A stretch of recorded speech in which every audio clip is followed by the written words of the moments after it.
Andre Vasilevskiy not in training camp for what John Cooper calls player management.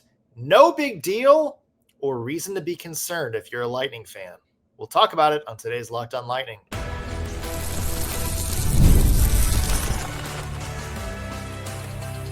You're Locked On Lightning, your daily podcast on the Tampa Bay Lightning. Part of the Locked On Podcast Network, your team every day. Thank you for making Locked On Lightning your first listen of the day. Every single day, we are your free daily Tampa Bay Lightning podcast, part of the Locked On Podcast Network, your team every day. As always, we want to begin by shouting out our everydayers. Those of you who tune into every single show, every single day, we love you. We appreciate the support you give us week in and week out. I'm Nick Morgan. My usual partner in crime, Greg Stephen, is not here today, so it is me riding solo, and what a day it is to be talking hockey because, folks, we actually have a game tonight. That's right, Lightning taking on the Carolina Hurricanes in the first preseason game of the year. They'll also be taking on the Nashville Predators tomorrow night in Nashville. I don't care if these games don't count. It's still fun to see the Lightning hockey back. It's fun to see the players on the ice. It is fun to see games inside an NHL arena. I'm just so happy hockey's back, folks. I'm sure you are too. We'll be talking about the preseason debut later tonight, some players to watch, so an early look at the lineups, and a couple of things that we want to see out of these games the next 2 days. Plus, we'll also be talking about a couple of things that have stood out in training camp so far. We're going to be talking about the number one headline from camp, though, and that is the absence of Andre Vasilevskiy. As a lot of people pointed out, he was mysteriously not on the ice the past few days, was absent from the Saturday scrimmage, was absent from practice on Sunday. And yeah, a lot of people are wondering what is going on. Here's what John Cooper had to say about it. He said, basically just going through some treatments. It's player management, so he'll probably be out a few days, latest, hopefully a week, and then he'll be back in there. Reiterated that he wasn't injured, didn't have any sort of tweaks in practice or anything like that. But he did say, want to manage him for the year. Age eventually starts creeping up on everybody. You see the way these guys look after themselves once they hit their 30s, and that gives them the longevity. So Vazzy is one of those kids. We're very cognizant of it. He's never been one at any time in the past decade that he's wanted a whole plethora of exhibition games. The one thing to point out is that when there was any, or I guess when somebody expressed if there's any doubt as to whether Vasilevskiy would be ready for the start of the season, Cooper said, no, I hope not. So, what do we make of this, Bolts fans? I think the first thing to do is just make something clear right off the bat. We don't need to hit the panic alarm just yet. This could be very simple, and this could be exactly what John Cooper said it was. Vasilevskiy played a lot of minutes last year, didn't have a lot of relief help.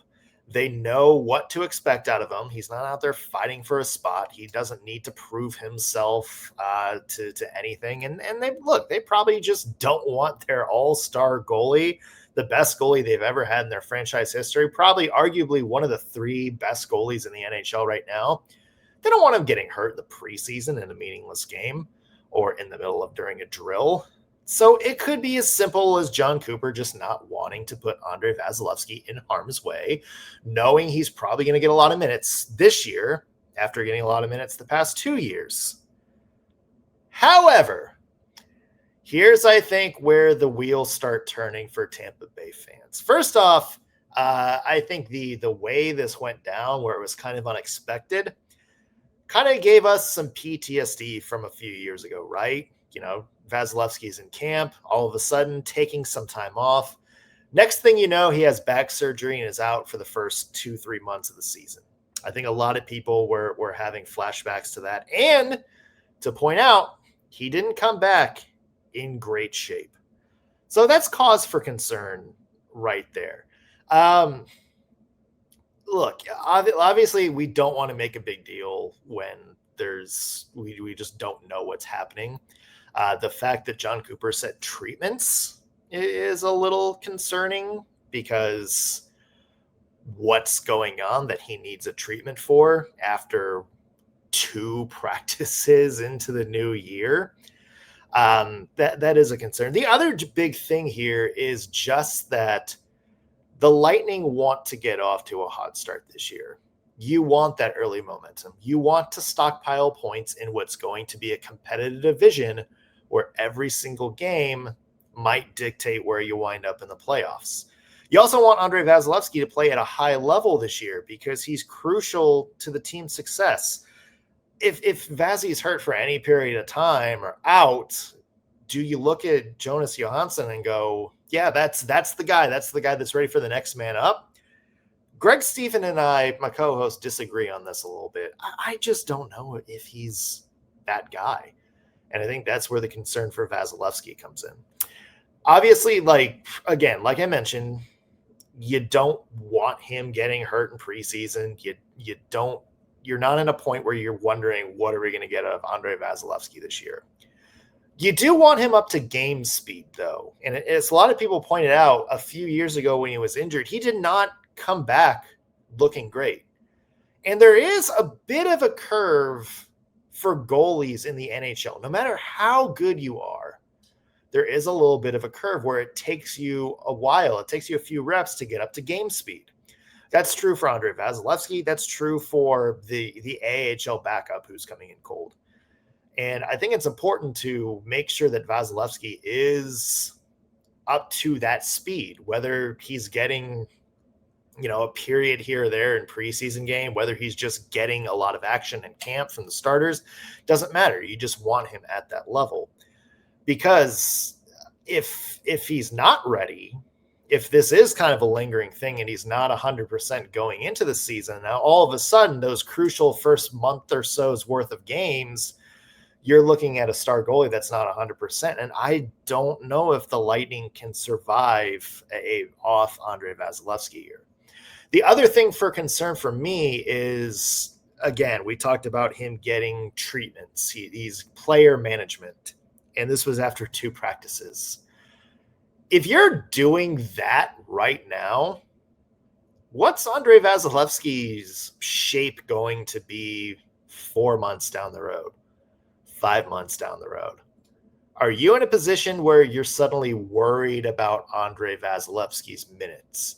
Are you going to get in a situation where you're suddenly more reliant on your backup? And if so, again, is Johansson that guy? I don't necessarily know if that is sort of the guy you want riding in, a 1-2 month span, or just in a crucial second half of a back-to-back. Again, that's something to watch. And again, I say, this could all be nothing. This could all just be exactly what John Cooper says it is. It's player management. It's them giving a goalie who has nothing to prove some extra rest so he is capable of carrying the load further into the season. But if this drags on and becomes a storyline, if he's not ready for the start of the season, or if there's something nagging, that's when it becomes a cause for concern for the Tampa Bay Lightning. And that will be a whole new can of worms that we're going to have to talk about on the show. But one thing at a time, again, for the Lightning, it's focus on preseason. The first game tonight against the Carolina Hurricanes. They'll also be taking on the Nashville Predators tomorrow. What do we want to see out of those games? And there's a couple people in tonight's lineup that have something to prove. We'll talk about that coming up when we get back.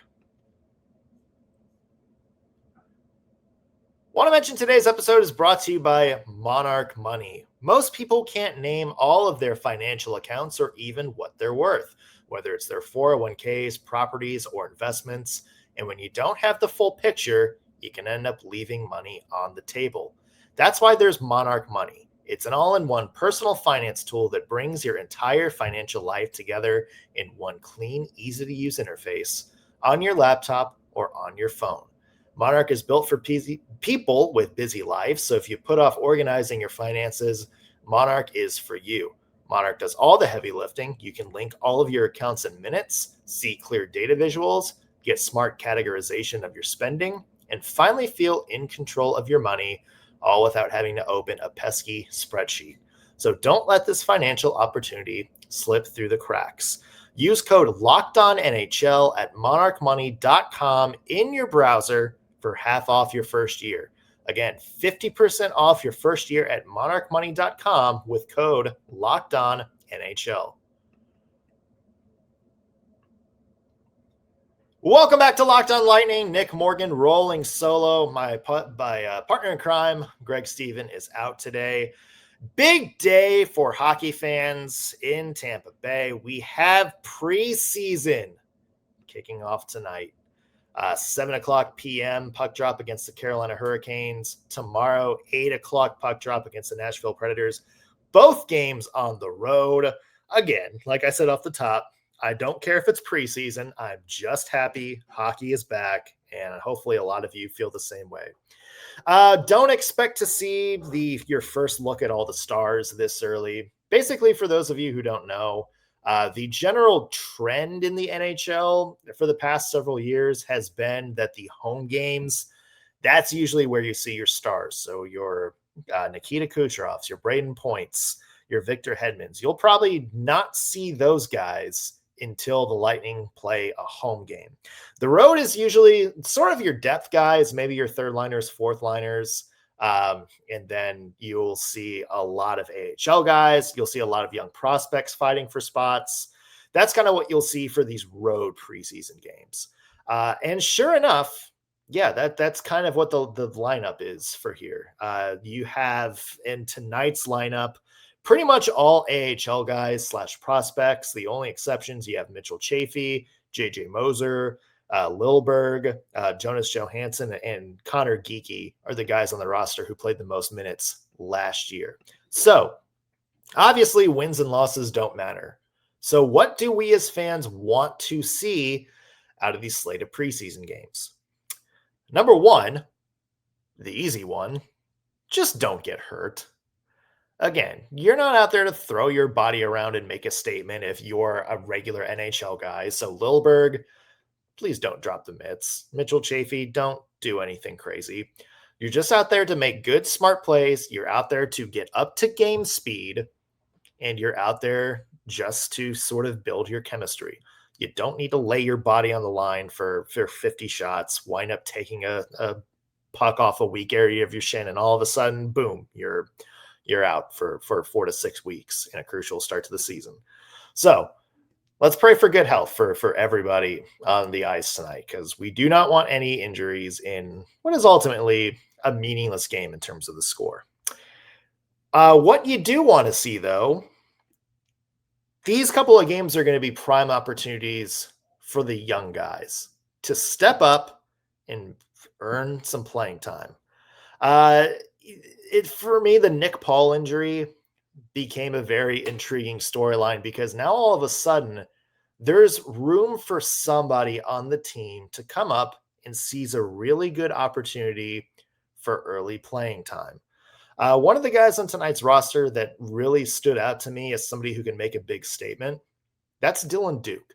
He was a big standout in the prospects tournament. If you missed our shows from last week talking about the prospects tournament for the Tampa Bay Lightning, go back and listen to it, because we went really in depth on Dylan Duke.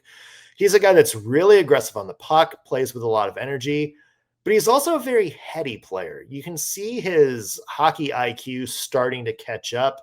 Again, he's played some games for the Lightning. He's sort of been the veteran prospect. He's 22, I want to say now. Obviously had a lot of AHL minutes last year.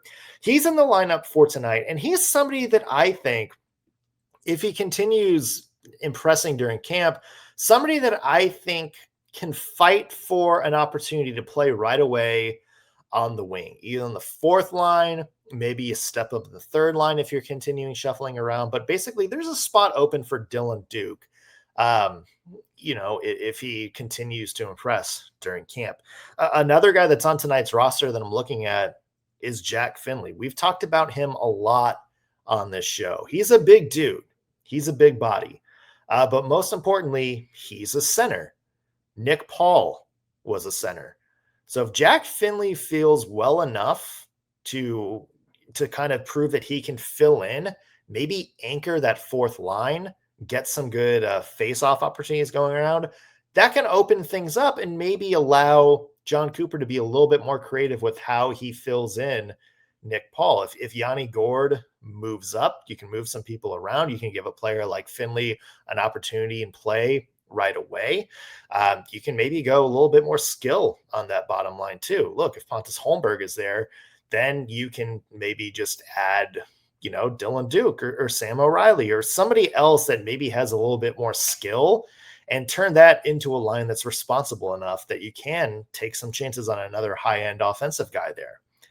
So it's interesting. I feel like those two guys are going to have a big opportunity to step up and maybe prove why they deserve a spot on that fourth line. It's also not just about position battles. It's an opportunity for some guys who are already on the roster to play a bigger role. Let's look at Connor Geekie. He's on the roster tonight. We talked about him maybe being primed for a breakout year. He just turned 21 and looked pretty solid most of the season as a 20-year-old. He's been on that third line. He's kind of penciled in there, but there's space for him to play a bigger role. If he really fits or if he really thrives and sort of matches his offensive potential, it's not out of the question that maybe he evolves into a second line winger if he can really fill in some of those gaps in his game. There's opportunity for him to see some power play time, either as sort of a net front guy or as, kind of one of the playmakers off in the circle. I think his game fits both ways. Somebody like that, this is a good chance to prove yourself out there. Another guy is JJ Moser. No, there's no Victor Hedman tonight. We're probably not going to see Victor Hedman in Nashville tomorrow either. So you look at JJ Moser, he was a guy that was your quasi 1A, possibly 1B defenseman in Arizona. We talked about him having a big slate of offensive years before he got to Tampa. Didn't reach his offensive potential last year, but he did have his best defensive game. Now as that number one forward, that number one defenseman, maybe he's somebody that can really sort of evolve his game here in preseason. We talked about JJ Moser maybe being a candidate as that secondary power play quarterback, maybe the guy that really gives them an offensive spark if Victor Hedman's not on the ice for whatever reason. This is an opportunity for JJ Moser to step up and maybe prove early and maybe get some reps in that number one spot.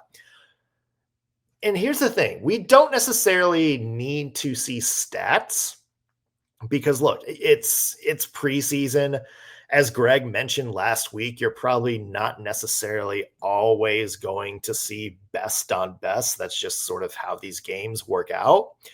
But you just want to see quality of play. Is your skating up to par like a top liner? Are you winning your matchups?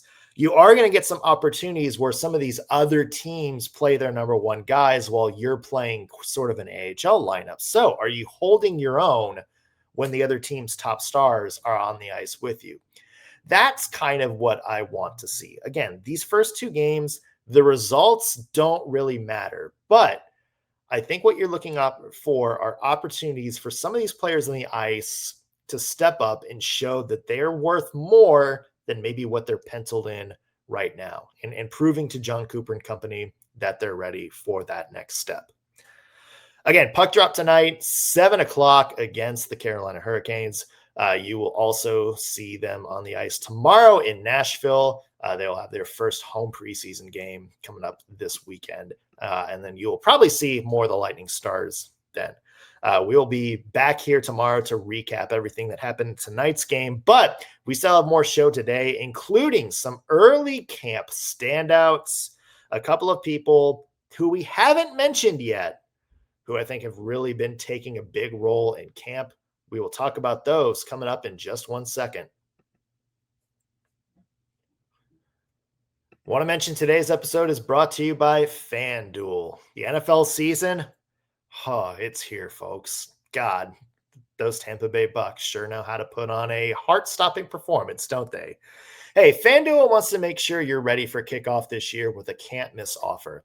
Right now, new customers can bet just $5, and if your bet wins, you'll get $300 in bonus bets to use across the app.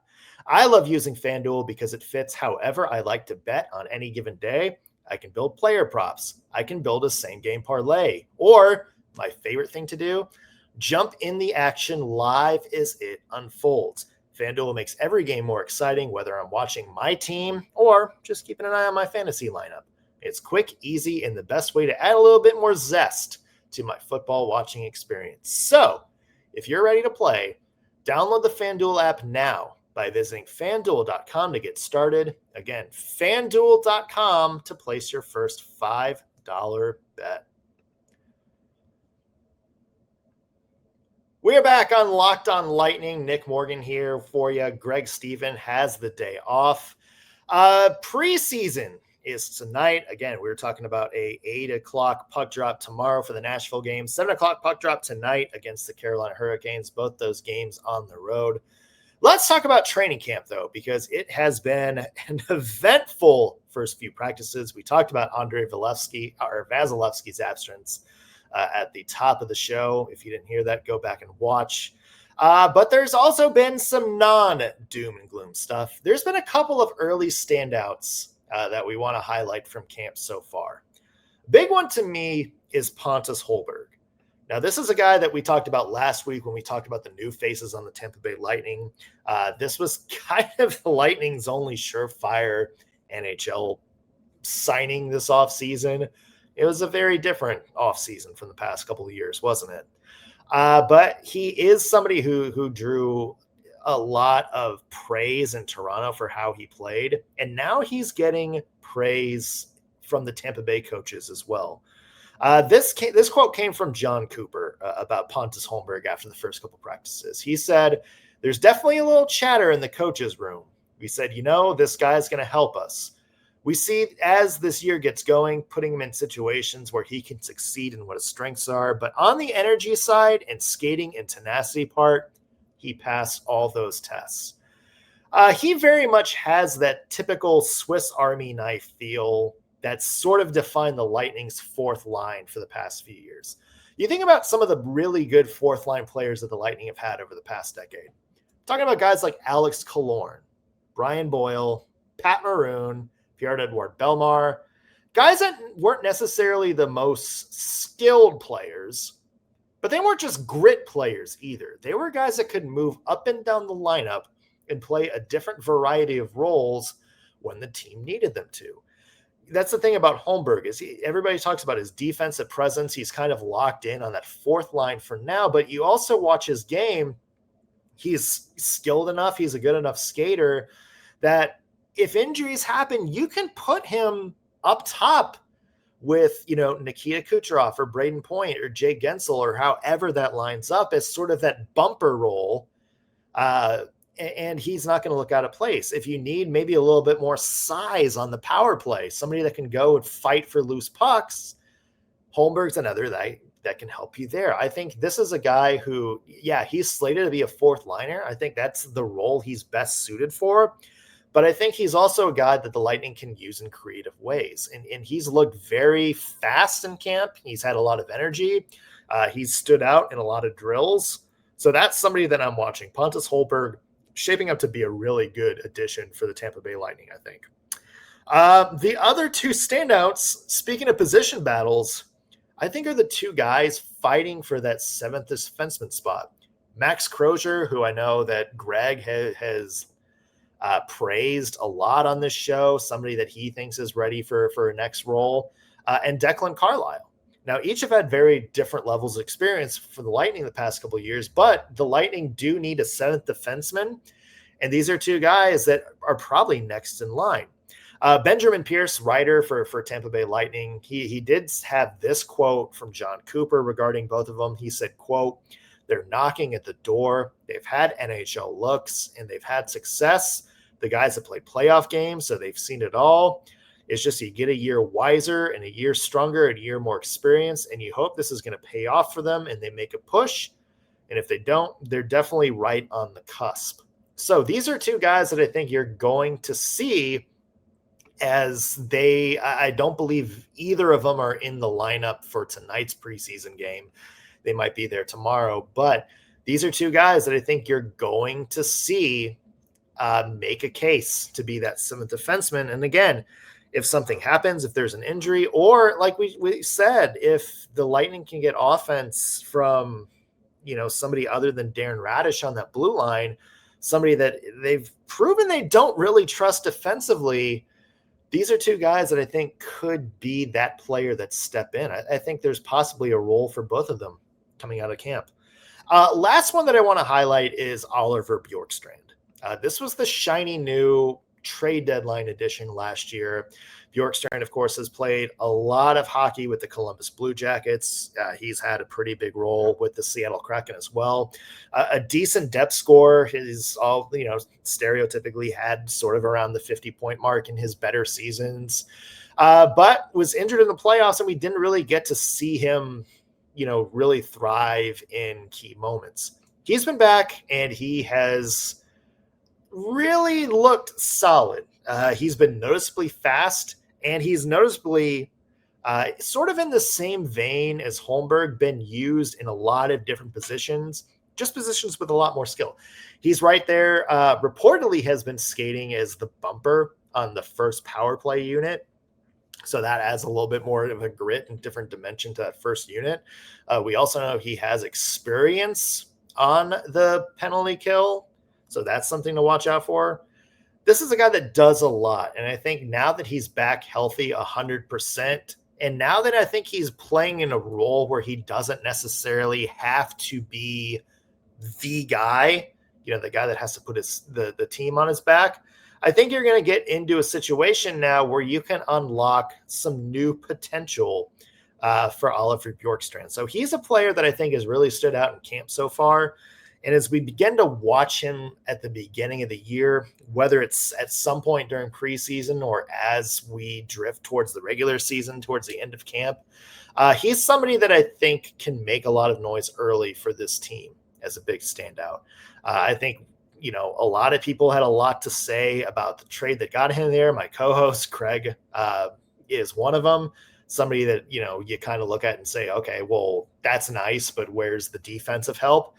I think Oliver Bjorkstrand is going to help this team in a lot of different ways. And I think you're going to see maybe early on this season why the Lightning traded for him at the deadline. Another big talking point from camp that we will get to on tomorrow's show was Nikita Kucherov's blunt assessment of some of the Lightning play last year. We're going to talk tomorrow and see whether he actually had a point about the Lightning's bad power play and some of the other holes in his game.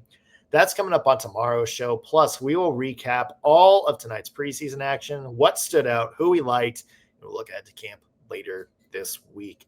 That's going to do it for us on today's Locked On Lightning. Thanks for making us your first listen of the day. Greg will be back tomorrow, and we'll have a new episode for you. We'll see you then.